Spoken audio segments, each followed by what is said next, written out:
Hello students, welcome to my channel literature Gyan. हमने पिछले video में राम भक्ति काव्य का आरंभ किया था।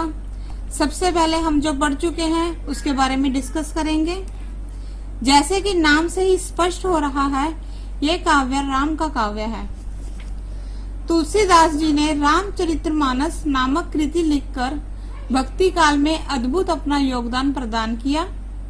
हमने तुलसी के साहित्य की विशेषताओं में राम का स्वरूप और भक्ति का स्वरूप का अध्ययन किया है। अब हम पढ़ेंगे इससे आगे लोक मंगल की भावना।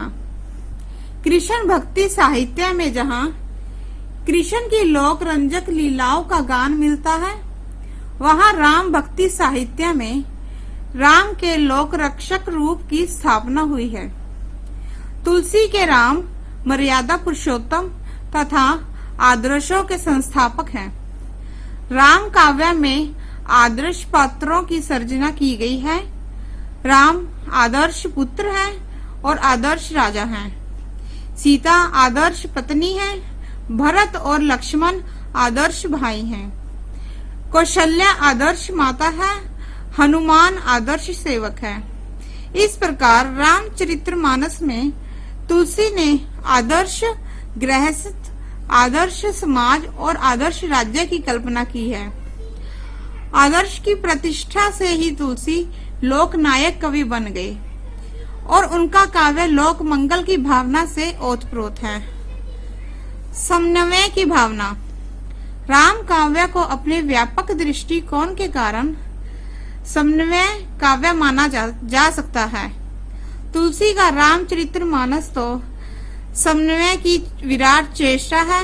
लोक और शास्त्र का समन्वय, गृहस्थ और वैराग का समन्वय, भक्ति और ज्ञान का समन्वय, भाषा और संस्कृति का समन्वय, निर्गुण और सगुण का समन्वय। रामचरितमानस शुरू से ही आखिर तक समन्वय का काव्य है।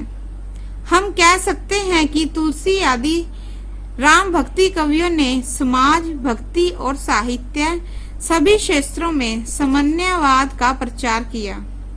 सेवक सेव्य भाव की भक्ति। इस धारा के सभी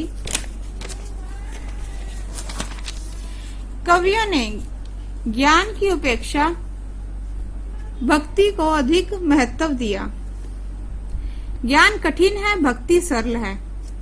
राम के शील, शक्ति और सौंदर्य पर मुग्ध होकर उन्होंने अपने और प्रभु राम के मध्य सेवक और सेव्य भाव को स्वीकार किया।